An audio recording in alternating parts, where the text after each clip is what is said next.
Auburn is not a place, it is a people. The loveliest village on the plains is more than a college sports venue, more than a university filled with historic buildings, more than a quaint little southern town. Its worth lies within its people, those that call Auburn home, whether that be for a single day at a time or for a lifetime. Much like our legendary Toomer's oak trees, our stories are the product of a firm foundation laid in the beginning of our Auburn story. These are the stories of the Auburn family. These are their roots. War Eagle Auburn family, and welcome back to Auburn Roots. This is our journey of sharing and exploring the stories of your Auburn family members. This is episode 22, and we are excited to welcome in another guest to share their story, and more specifically their Auburn story. And this is someone I've gotten to know over the past year, especially. We've had him on as a guest on other special episodes on the E2C network covering a variety of topics, and you'll likely be hearing from him more in the future. Hint, hint, wink, wink. But he's a very friendly guy, a great guy that we have not had a chance to officially meet in person, although I think we've probably at least bumped into each other at a game or two. It's hard not to miss this guy because he is loud and proud and in the stands up at the front for basketball, football, volleyball, you name it, he's there. It is Michael Floyd. How are you doing, my friend? Well, I am doing well, Kyle. Thank you for having me on. I appreciate you being willing to be on here. And as I told you in our pre-show prep, you were willing to be very flexible with your willingness to do this on such short notice. But I am happy that we're finally getting around to your story, obviously, because as I touched on, we've gotten to know each other over the last year or so, which has been great I always enjoy building a friendship within the Auburn family. And I feel like we definitely done that here. But also, just a little plug for you and for others as well. He is part of the E2C Network Booster Club, which is our Patreon campaign. You can find that at patreon.com/E2C Network. And you can sign up for as little as $1 a month and get insider information, exclusive access to some things. And you could be even featured on a podcast like Michael is now. Or you could have someone of your choice if you're too shy to do it so yourself. Needless to say, Michael is not shy, and I say that lovingly. So just a quick plug for him and a big shout out for him for being part of that and helping support the content that we do here. So Michael, telling your Auburn story is quite a challenge because there's a lot of facets to that. But before we even get into that, I need you to tell me a little bit about Michael Floyd outside of Auburn. Where are you from? Who are you? What are you all about? Talk to me a little bit about that. Okay, you give me a tough question. I found this out. The toughest questions people ask me is to explain myself. I'm like, God, that's a tough question, but I'm going to try to do my best. As Kyle has said to you all who do not know me, I am Michael Floyd. I was born and proudly raised in the great city of Brewton, Alabama, which happens to be the blueberry capital of Alabama. So I am proud of that. That is down south. That's about an hour and a half from Mobile, about an hour and a half from Pensacola, give or take. I am a proud graduate and a very proud graduate of T.R. Merwell High School. That's a 3A school also in Brewton, Alabama that's been successful in the academic and athletic fields in this state. I am the oldest of four children. My dad proudly serves in the United States Army. Well, let me correct myself. He is retired. He's retired finally. So he serves our country in the United States Army. And my mother she's just an all-around great woman. I love her. She's my backbone. She's my friend. She's everything. So I have a great parent system. I have great siblings, and I was probably born and raised in the best city in the state outside of Auburn, Alabama, of course. I think you might be a little bit biased both ways there, but I'll take you at your word. I'll be honest, I've not had anybody claim to be in the capital of, blueberries, to be honest with you. The blueberry capital of Alabama. I mean, that's honestly the first time I've had someone like boast that about a city. So I got to ask, I know it's not really Auburn related, but what makes it the capital of blueberries? Well, we have so a bunch of blueberry fields, and I'm not sure how Bruton was given this title, um, but I do know every summer we have the big blueberry festival, and we have people come from all over the state. One year, I was able to be the MC of the Alabama Blueberry. It's called the Alabama Blueberry Festival. I was able to MC it one year, and this couple said, "Yeah, we're from Selma, and we come every year. We just enjoy coming." I'm like, "Wow!" So there's people who don't just live in Bruton that come, but there's people all over the state. But we have a bunch of blueberry fields, and when we pick blueberries and we sell them, along with blueberry ice cream, blueberry pancakes, anything that can contain blueberries, it's out there.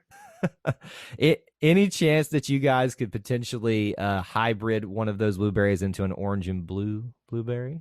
Think you could work on that Pretty for sure us? if, if they had the way to do it, they would absolutely do it. Like, I really want them to do blueberry flavored fried chicken. That'll be amazing. Oh my Absolutely God. amazing. Just amazing. Oh, that's I don't know what's more amazing, that idea or the fact that you were the MC of this festival. I'm actually not shocked that you were the MC of any event after I've gotten to know you. And I mean that with all the love and respect that I can give you, because you are a very charismatic individual, and MC is right up your alley, even at the Blueberry Festival. So It is. It is. I always like learning little tidbits like that. Let's talk a little bit more about Bruton, because this will lead us into talking about your Auburn story a little bit too. I always like to get a picture of the Auburn dynamic within your community, and you can talk about it Bruton or even a little bit broader in that region. My understanding, when you start getting down south of Alabama, you start getting into another stronger area for the Alabama Crimson Tide. Is that the case there, or is there a pretty good makeup of Auburn family there? Describe that to me for Bruton. You must have read my mind, because Escambia County, Alabama, Bruton, Alabama is probably the capital of Escambia County, Alabama, where all the Alabama fans live. It's awful. It's my goodness. I love them as humans. I love them as they're good people. But man, when the Crimson Tide takes the court, the field, whatever it is, oh my goodness. But I will say this: there, the Auburn family is strong in Bruton, Alabama. I might be getting ahead of myself, but one particular event that I do remember going to is when Auburn played Virginia in the Final Four semifinal. We have a restaurant down there called David's Catfish, and if you're ever in Bruton, Alabama, I strongly advise you to visit David's Catfish. That's one of many of our best restaurants in town. But they have a little hangout space called the Fish Bowl, and we watched the basketball game there, and it was just a bunch of Auburn people. We were eating, fellowshipping, and watching the game. So I would say the Auburn family in Bruton is really strong. We come out and support. We support all our Auburn athletics, and truly, we live, and we serve, and we lead with the Auburn creed. I mean, everybody I know back at home who has either attended Auburn or is a supporter of Auburn, they live the creed day to day, and they are good examples, great examples of what an Auburn woman or man should be in this world. That's great. And I love those type of stories that even when you are surrounded by the muck and the mire, so to speak, and I'm being nice there, of the Alabama Crimson Tide in somewhat their heart of their territory, and it feels like every part of the state is their heart of their territories to some degree. But Right. even when you're surrounded, there becomes this tight-knit group of folks that latch on to each other, share the same values, recognize the same things with each other, can come together for sports, for anything, and feel like family. So I'm glad to hear that seems to have evolved there in Bruton, even a small community as Bruton might be. Give me an opinion, in your opinion, how small is Bruton? Like, compare it to something else for me. Bruton, Alabama. What can I compare it to? Let's see. That's a tough one right there. Bruton, I'll say we have a population of about over 5,000. Okay. If I could compare it to something, I would probably say, oh wow, I have. We'll do. We're bigger than Short. Do you know where Shorter, Alabama Yes, I is? do. Yeah, that might give Okay, somebody a picture of it. right. So if you can, so it's okay. Let's say if you're coming to Auburn from 85, from Montgomery on 85, you're going to pass two signs that says Shorter and Tallahassee. We're bigger than Shorter, and I think we're just a little bigger, or just a tad bit smaller than Tallahassee, Alabama. So that's a roughly comparison of Bruton as a whole. That gives me a good perspective of what I'm dealing with here, because I have family from Tallahassee. Actually, a lot of my family from Tallahassee, or at least that area. So that gives me, a good background as to the make of that. And I hope that does for the listeners as well. But let's talk a little bit about family. The Auburn family, but more so your family. And I hope this will open the door to your Auburn story here. A lot of people say that their Auburn fandom starts with their parents or some other aspect of their family. Is that the case for you? Are you a son of an Auburn man and woman? I'm gonna put this as nicely as I can. Oh no. Oh no. I, alongside with my mother, are the only Auburn fans in our entire family. Oh no. I'm so sorry, Michael. And I think alongside my mother and I think we have 2 to 3 cousins, so it's probably a total of 5 of us. But I want to tell you how crazy my family is when it comes to supporting. They're mostly Alabama fans. Then you have a tad bit of Florida fans. You have an Ohio State fan. Then you have the LSU fan, and then you have us 5 Auburn fans. And I'm like, wow, this is really weird. But yes, this is how we roll, I guess. That's interesting. You got an Ohio State fan thrown there. They just seem to infect everything. I really, honestly, where I work in my day job, we have just these random Ohio State fans that keep getting employed there. I'm like, what do we got, like a pipeline to them or something? I don't know where they come from. Apparently, they make its way down to Bruton as well. I'm not surprised, though, that y'all have got a little bit of Florida mixed in there as well. They seem to, depend on what region of the South you live in, or what region of Alabama you might live in. You kind of get a carryover for the other fan base, maybe that's closest to you. Up north in Alabama, more to the east, you'll probably get some Georgia mixing in, or some Tennessee. Mississippi's on the west. It just depends on where you're from. So that's not shocking to hear the mixture there. But your dad's an Alabama fan, huh? He is an Alabama loyalist. That's how I would put it. That's how I would put it. I mean, he is. Oh my goodness, I just can't. His love for Alabama just infuriates me sometimes, because he just understand. He goes over and beyond for Alabama, and I love it. But when it comes to that one Saturday in November, it's just you know how the rivalry goes, and for all that are listening, you know exactly how the rivalry goes. But yes, my dad is a Alabama loyalist, so he's a big supporter of the Crimson Tide. I feel your pain, my friend. We've got I think a lot of us have those type of stories, and we love them to death. But my goodness, we all have flaws. And yes. Saturday in November, that's their biggest flaw. Oh yes, big time. Well, it's good that you at least have someone within your actual family, your biological family unit, that connects with you on that level and understands what it means to be an Auburn person. And you guys have that bond to structure that around and to connect with each other. But let's talk about you. How did you become an Auburn fan? Did mom get to you at an early age? Did dad fight for you to go over to the other side? How does that happen? When do you recognize yourself as an Auburn fan? I would have to say my mother got to me first. I'm glad she did. Really Hallelujah. glad she did. She got to me first. So I do remember my very first memory of recognizing what Auburn is, all about Auburn, was one Saturday. Me and my family, we were going to do something, or I had a Pee Wee Young League football game out of town. and we were walking out. The TV was on ESPN, and College Game Day was at a game Auburn was playing. I can't remember the team they were playing, but College Game Day was there, and I don't remember if it was in Auburn or wherever they were playing. And Lee Corso, he put on the Auburn helmet, and he had a roll of tissue or victory paper in his hand. He had a roll of victory paper in his hand. And I was like, okay, I like that. So I guess I'll have to thank my mother and Lee Corso.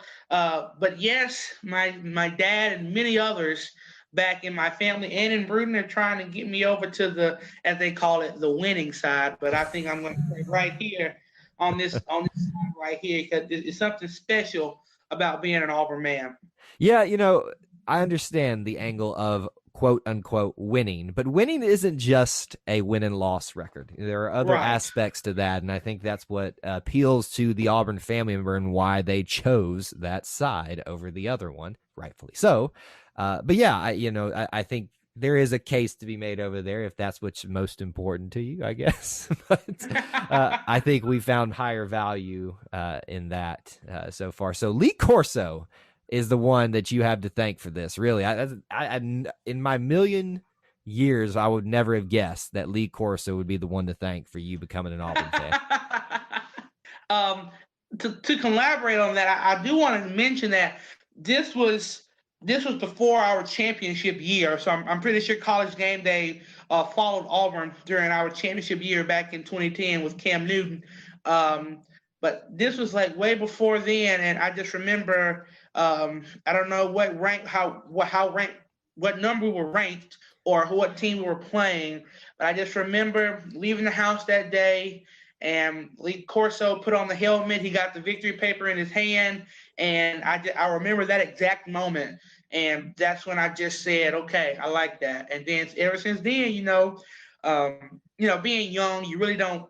Well, I can only speak for myself. I really didn't follow it as much in detail as I did towards my middle school up until right where I am now. But I do exactly remember that moment, and I would say that was when I decided to be an Auburn man. So tell me a little bit about maybe some other memories or stories or anything within the whole Auburn fandom before you get there that comes to mind about. It can be obviously family related or just a game that you remember or something like that. But what comes to mind when you think about growing up as an Auburn fan? Growing up as an Auburn fan, back where I'm from, it can be really brutal. It can be very brutal when you're in quote unquote Tide country. It's brutal. You go to school, 9 times out of 10, your teacher is an Alabama fan. I mean, I think my first teacher ever who was an Auburn fan, I think I have to go to 6th grade, and that was my math teacher.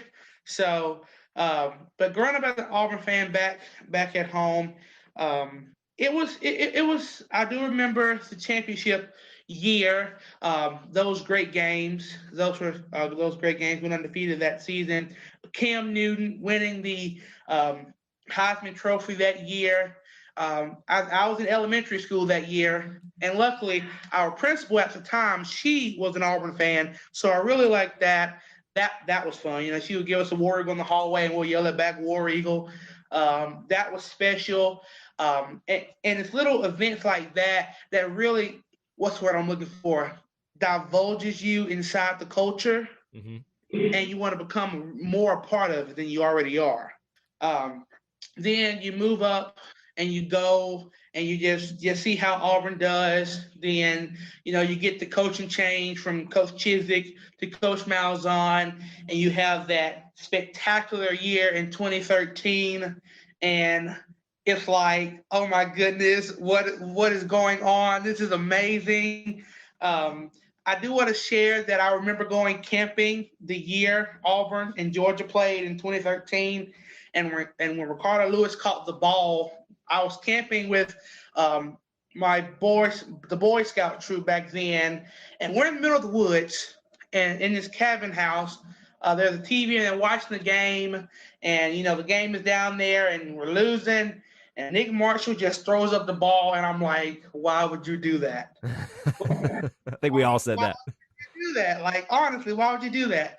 So he caught it, and next thing I took a victory lap around the whole cabin house. I was just super excited, just really excited, really excited. And then a week or two later, you have the Iron Bowl, and I'll never forget that Iron Bowl. I was at home watching with my mom, and the game was that was a really good game. Then you get down to that final minute where Nick Marshall makes that great pass to Sammy Costa. He scores, and then that ties it up. And then it's time for Nick Saban to call for them to replay and see if they get the 1 second. Well, they got the 1 second, and I'm at home, and I'm like, if he makes this field goal, I'm not going to school. I just can't. Going to school. And he kicks the field goal. He misses it. Chris Davis just takes it to the house. And I'm sitting there and I'm screaming to the top of my lungs. And my grandmother, who is an Alabama fan, said, you need to be quiet. And I'm like, I can't. We just won the Iron Bowl. But even before that year, 2013, every Thanksgiving, we would go to Montgomery with our family, and we'll just watch the Iron Bowl together as families, watching the games with my mom on Saturdays. And it just, each game, each day of just talking about Auburn or witnessing Auburn on television, no matter what sport it was, you just grew more part of the family, even if you weren't a student here at the university.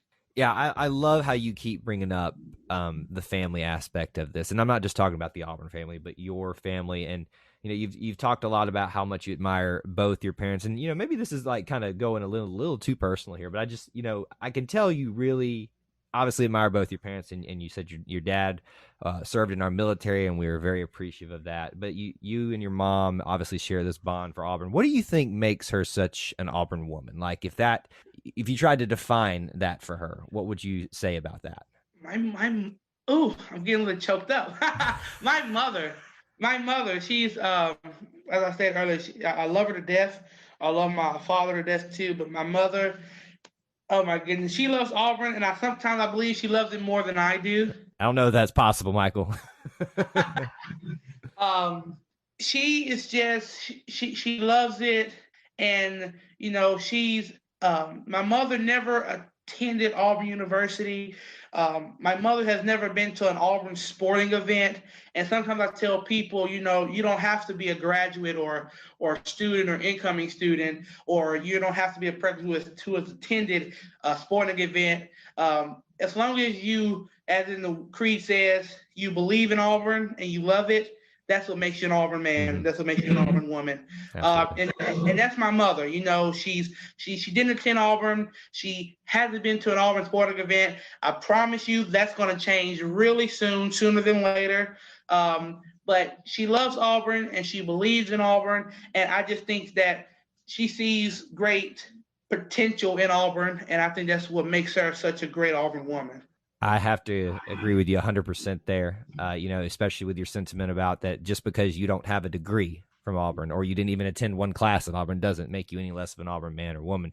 If you read that creed and it resonates with you, that's all that matters because that's what we believe in. But I am ashamed that you, sir, have not brought her to any Auburn event yet. And I know you claiming it's going to happen soon, but Michael, what I know about you, that is the most disappointing thing that I have ever heard of you. So I'm just you need to now make this right. We need to get off this call. And I know it's tough times right now. Seats are limited, all that stuff. There's restrictions. But my gosh, I mean, there's a basketball game. There's a volleyball match. There's an equestrian's restarting soon. I think even track. You got to get her to something. Oh yeah, that's the plan. I'm going to get her up here, and so she can experience the other part of the Auburn family. I think she'll just enjoy it. She oh my goodness, she'll love it. She would. Yeah, we need to make that happen sooner rather than later because I would imagine if she's already this great of an Auburn woman, it's only going to explode even more when she actually gets there and gets into that type of stuff that makes it so even better than it already is. So you kind of alluded to it. Up here is what you said. you are in Auburn. And I'm going to be honest, you're the first one that we have actually interviewed to tell their Auburn Roots that is still a student and, is kind of experiencing that big part of their story right now. So it's a little bit different for me here on this side of the microphone, talking to someone who's still at Auburn. But I think it's a great perspective because we've talked to a lot of people and, talked about their fond memories way back in the day when they were there or somewhat recently when they're, but we're talking to someone right now who's on campus. I know this is a big question and you can go any which way you want with it, but what's it like being on Auburn's campus right now? In order to answer that part, I have to go back to the very beginning. I'm a firm believer of Jesus Christ. That's what I'm going to say because, we're not going to force religion on anybody. But as for me, big supporter, big follower of Jesus Christ. And I do believe that everything that happens to us happens for a reason. And reasons we don't always know why. Some we do. But I've come to find out that you can't always question what happens to you. Some things are meant to happen without you even knowing why they happened. So I get accepted into Auburn University, and the day I found out that I was accepted to Auburn University, I think I cried.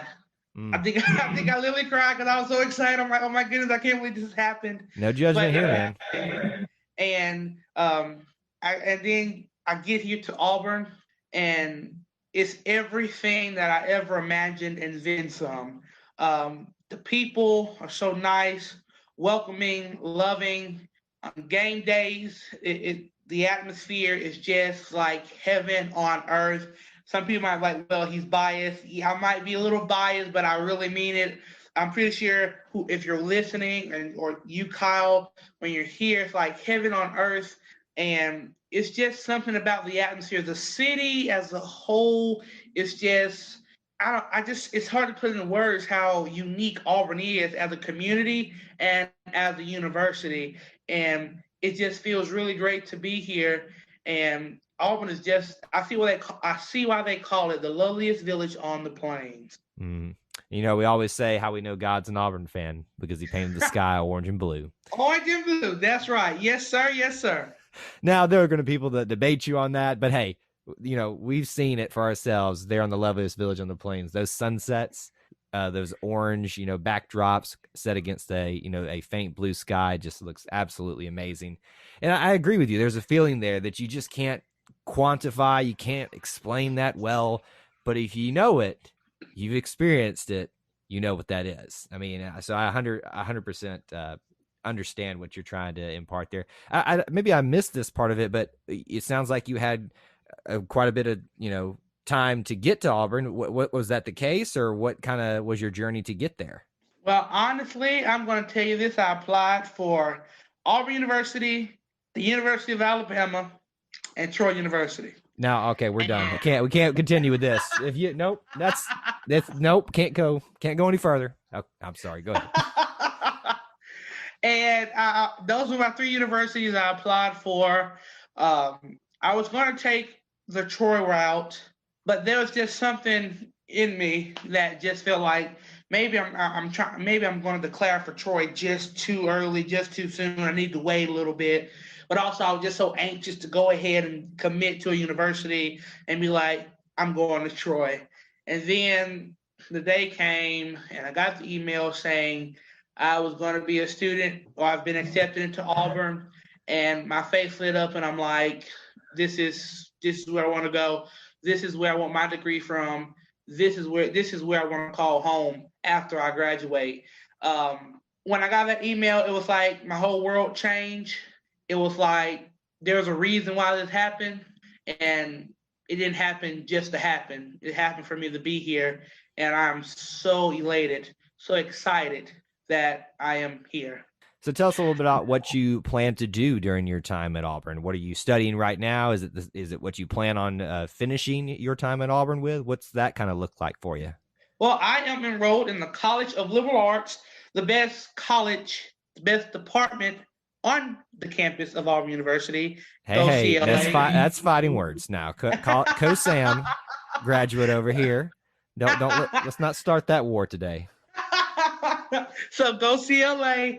But at the moment, I am a pre-journalism major here at Auburn University, and I plan on being a sports broadcaster, studio host, sideline reporter, and I owe it all to an Auburn man that we all know, we all love, we all cherish, but who is no longer with us, Rod Bramlett.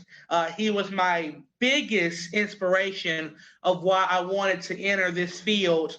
And I remember meeting Mr. Bramlett the year, I can't remember what year it was. I think it was 2017, if I'm not mistaken. No, 2018. 2018. And we had played Liberty for our last home game here. And I was able to get a picture with him. And I said, and I told Mr. Rod this, I said, you inspired me, and I want to come to Auburn, and I want to be a broadcast journalist or a broadcaster just like you. He said, well, Michael, I believe in you, and I know you can get it done. And that really stuck with me, and it continues to motivate me every day I'm here on this campus. And he is my biggest inspiration of why I wanted to enter this field, along with another broadcaster back at home. His name is David Jennings. I love the way he called our high school sporting events. But between Rob Bramlett being the most and Mr. David Jennings being the second, those are two people that really influenced my decision of why I wanted to be a broadcast journalist. See, I'm very jealous of you now because, I never got to meet Rod Bramlett, and that's awesome that you got a chance to have that conversation with him and learn from him even for just a few moments and be inspired by him. And I think we've all been inspired by his sports calls and those moments that we'll always remember him by. But, he has an even extra special place in your life for the inspiration that he took that a step further to what you're doing now and what you plan on doing. So that's an incredible story, and thank you for sharing that with us. But give me a little bit about being a liberal arts student, a journalism major, sports journalism. What do those classes look like? We haven't been able to really dive deep with anybody who's currently there on this show yet. So talk to me a little bit about that. Well, the classes are unique. Basically, well, I'm not in the major yet, so this is like pre-major, but I can take you through what I've done already or what it takes to get into the major. Also, you have to take your basics. For me, so far, I've taken English, I've taken 2 sciences, history, public speaking, and you also have to do I think you have to do 2 foreign languages, a math, and also an intro to journalism, which I think is like journalism 1100. So you have to take those classes in order to qualify for the major, and once you meet those requirements, you are able to apply for the major. I think you have to type an essay or something, and then that'll determine, along with the other stuff, whether you get into the journalism major. So I would imagine that you spend a lot of your time in a certain building that has many strong opinions about it. Do you know where I'm heading with this? I'm assuming either the library or the Haley Center. The Haley Center. You spend a lot of time in there? I do spend a lot of time in the Haley Center. Now, be honest, how many times have you gotten lost in there? Actually, I've only gotten lost 3 times. Okay. That's pretty good. That's pretty good, Michael. I hear stories to this day that there's students from 1960s that still haven't found their way out of there. They don't even know we won the national championship. They see all these kids. It's like, man, these kids grow up fast. They just growing fast these days. I don't know why I can't find my way out of this building. But and some people, there's the theory also that it's some kind of time vortex in there that you can go into one part of time, come out on the other. So who knows what actually is happening and going on in Haley Center. But you have to spend many of your days there. And do you go into the main tower part, or are you in kind of the little quadrants that are one of the many quadrants that are out there? I normally, last year, I haven't been able to go to the Haley Center this year because of the pandemic and virtual learning here on campus. But last year, I would say I was in the quadrants. I wasn't really in the upper levels. I was in the quadrants, which could get really confusing if you didn't pay attention. I probably got lost more than you, and I was not even having a lot of classes in there. I think I just had to go meet a few professors sometimes, and then they would just send us instructions. Now, if you get lost, here's where you go. Right. And if you get lost at that point, you're on your own. So, right. Good luck with all of that. But yeah, it sounds like you'll be spending many more, hopefully, if everything goes back to normal sooner rather than later, you'll be spending many more fond days in the vortex that is the Haley Center. What about the rest of campus life? What do you, on a normal circumstance, what's that like for you? What do you do? What do you get involved with? On normal campus life, it's you go to class, you go to all your classes, and for me, I would go to all my classes. I would get some lunch, and then after lunch, I would go back to my dorm or wherever on campus, and I would dive into my schoolwork that has been assigned for the day, and sometimes I would get ahead. I would get ahead of the work, so I wouldn't get behind. And then, if it's the spring semester, you would go line up for a basketball game. You go line up for a basketball game after you do all the work that you need to do, that you need to complete for homework or to get ahead. But once you got caught up with your work, I'm saying that for a reason, so people just don't think, well, I just skipped all my work, just lined up. No, I promise you, I did all my work before I went to go line up 5+ hours before tip off. But you do all your work. And then normally in the spring, you would go line up for a home basketball game, and you'll be in line until the gates open around about 5 o'clock. So really, it sounds like a typical day for you is classes, study, get in line for something athletics at Auburn. Right. Right. Which fits right up with what you described thus far, being so heavily invested in sports and obviously with your career path that you've chosen thus far, sports journalism, that's kind of where you need to be, even if it's just as a fan, absorbing that, learning to watch the game and stuff like that. So you brought up basketball a lot. Is that your favorite sport at Auburn? Oh, goodness. I love basketball. I think I love basketball because I love Coach Bruce Pearl.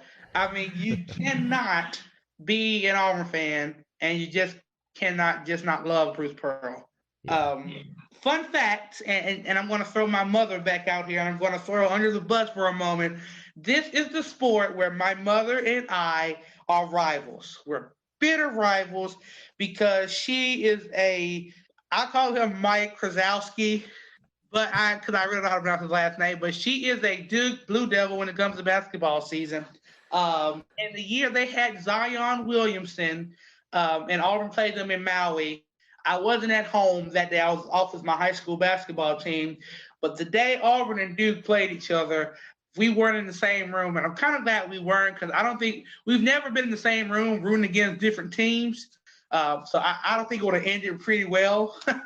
But yes, I would say Auburn basketball is one of my favorite sports. Football and baseball is up there with it, but I think basketball just takes the cake just by a hair. Because I will say this, and I'm pretty sure you witnessed this, Kyle. The basketball atmospheres are better than the football atmospheres to me. Now we're gonna have to disagree a little bit on that, sir. Now, in terms of the game experience, I would agree that it can be comparable, but it's such a different. It's like it's so hard to compare them. If that makes sense. Right. I think the game day atmosphere of the whole campus for football kind of pushes that into a whole nother category. I understand what you're trying to say, but I don't know that I'm going to agree with you necessarily on that statement. And, you have 87,000 plus versus 9,000 plus. So, I mean, there is a big people difference. But for me, I really enjoy our basketball game days atmosphere.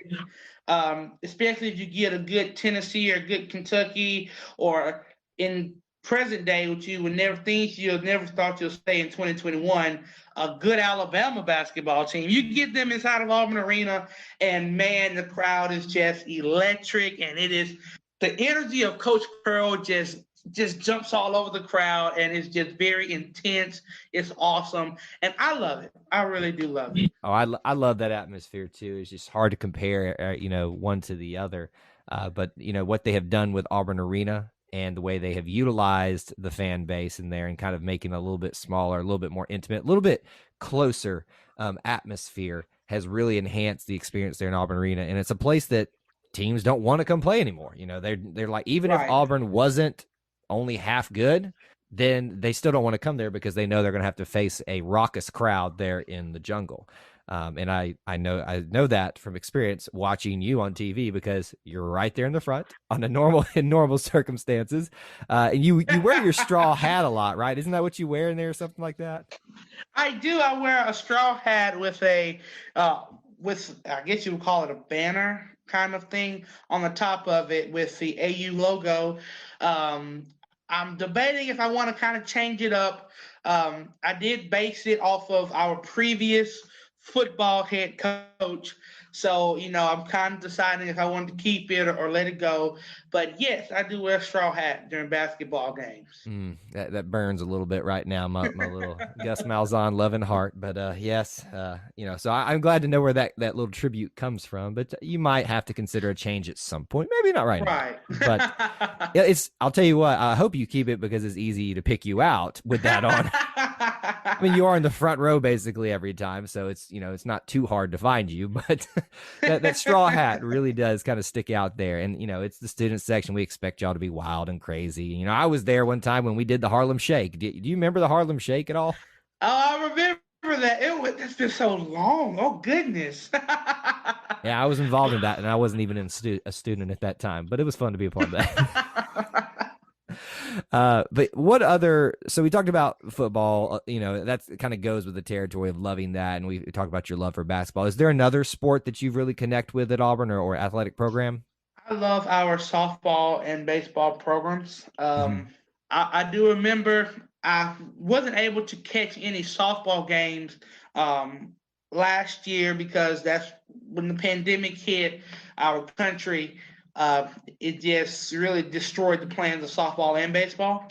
But I do remember following our softball team the year they went to Oklahoma City and they reached the finals against Oklahoma.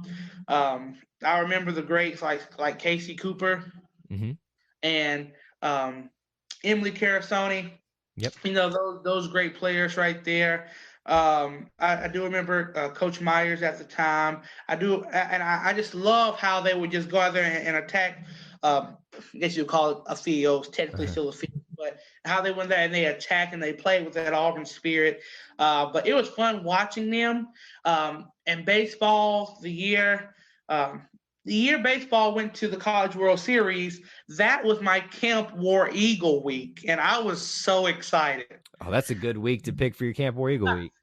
I was so excited that we were in Omaha and we played Mississippi State, and we fell short that last inning. And I'm like, oh my goodness, I really want this to win because I'm going to be in Auburn for Camp War Eagle, and I really want to see what the town is like after a big baseball win like that. So I really love supporting our baseball and softball programs. I will say I have to call myself out. I didn't get around to many sporting events last year because, one, I was a freshman. I still wanted to get my academics out the way because I didn't want to get carried away, which I can do that very easily. So not a shocker there at all. I can get away very easily. So, but I'm looking forward to what I can attend this year under the social distance and limit capacity rules here that Auburn University are enforcing here to keep everybody safe, and so we can cheer on our Tigers in a safe and harmless way. By the way, I do want to applaud our administration for doing such a great job during this pandemic. But I do look forward to just seeing what the future holds for our softball program and our baseball program this season. Yeah, we'll hopefully get a full season this year to follow. That's all we can ask for at this point is just a full season. And so that's kind of what I'll count it a win, no matter how good or bad the win-loss record is at the end of it, as long as we can just complete one and kind of get a good picture of what these two programs look like. And then that same can be said for, track and field and everything else that goes on in the spring as well. Just like for everybody to be able to play a full season out, even if it's not exactly normal season.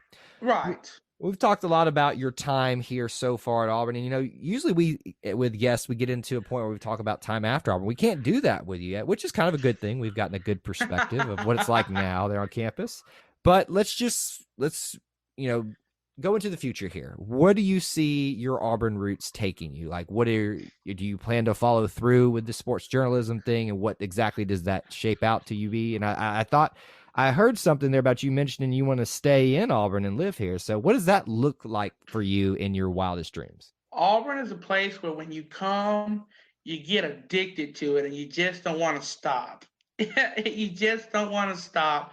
I do, after I graduate here from Auburn, I do kind of want to relocate here to Auburn. I kind of want to eventually down the road raise a family here. As much I would love to raise my family to go to T.R. Miller. I want all my kids to be a T.R. Miller graduate. But I just love Auburn so much that I really am thinking about staying here after I graduate, and really get involved in our Auburn Sports Network, because you have to start somewhere in the broadcasting field, and maybe that'll be my gateway to CBS or Fox, NBC or ESPN or FC Network. You never know. So I do want to kind of stay here to see where I go from the sports broadcaster perspective and just see where that leads me. Well, there you go, folks. You're listening to the next ESPN great there. He'll be running Sports Center before you know it.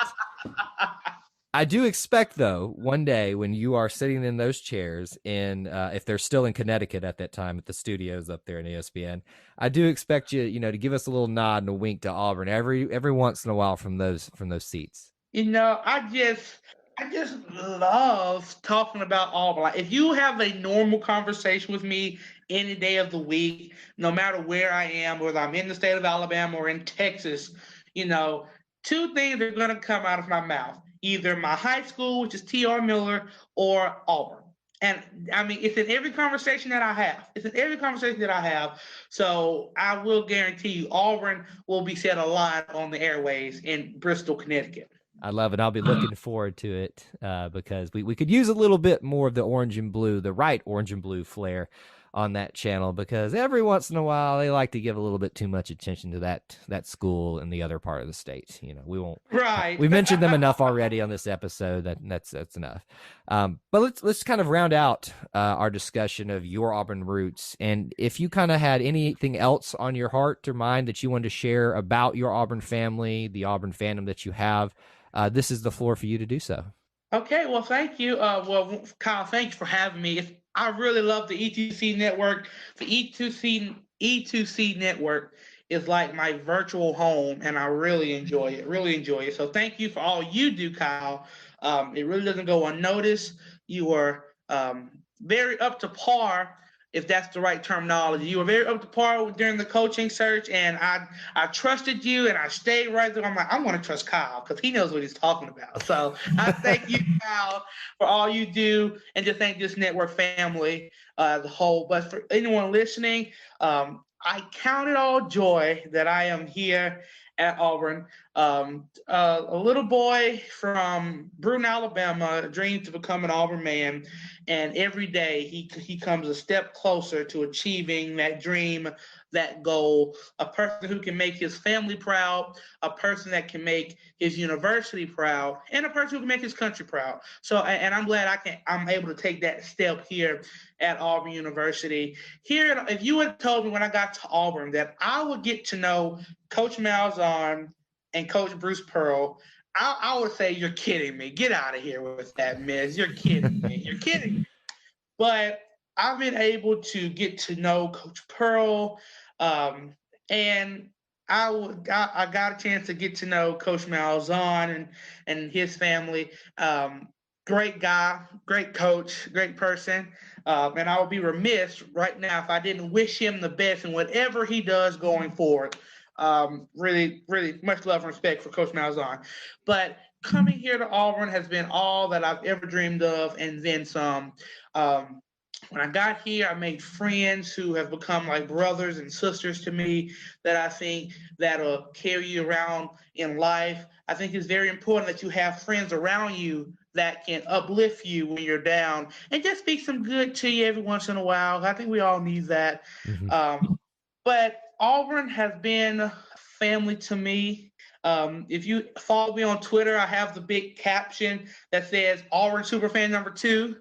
That was inspired by Auburn Superfan number 1, Chandler Foreman, who I believe is a contributor to the E2C network. If I'm not wrong, am I wrong there? He has been, and he's not doing anything official for us right now. But every once in a while, I just can't get rid of the dude. He sticks around like a leech. Can't get rid of him no matter what I do. That's all love, Chandler. You know that. I love me some Mr. Chandler Foreman. Now, he is what I strive to be when it comes in Auburn, man. You, Kyle, now you hold on. You got to aim higher than that. You got to aim way higher than that. Both of you are a great example of Auburn men. And if I can get to where you are at least, then I know that I've done very well here during my time here at Auburn. In the words of our president, Dr. Gooch, he always says it's a great day in the life of an Auburn Tiger.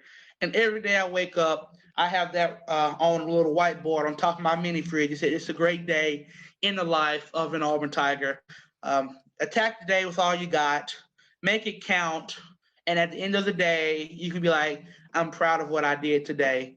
I'm one step closer to becoming a man, an Auburn man, who can make his family, his community, his university, and his country proud. So I will end with that. Thank you for having me to Auburn family. We're not done yet, sir. You're not free yet. Okay. Well, to the Auburn family, I love you. Y'all are very special to me. And War Eagle, War Eagle, War damn Eagle. Well, I don't know about you, listeners. I'm about ready to run through a wall after that one. So if you're not motivated, I don't know what I can do for you.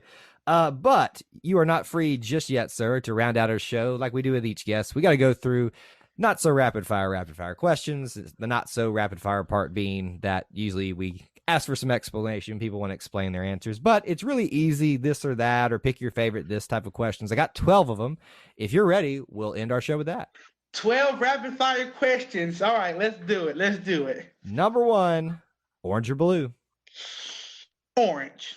And you, being from the blueberry capital of Alabama, are going to pick orange. I call false, sir. I mean, can I give you an explanation behind that? Go ahead. Okay, so my biggest rival, my high school rival, they are the W.S. Neal Blue Eagles. I can't believe I just said that. But they are the W.S. Neal Blue Eagles, and their primary color is blue and yellow. So that's why I have to go with orange. Okay, all right. I'll let you off the hook this one time.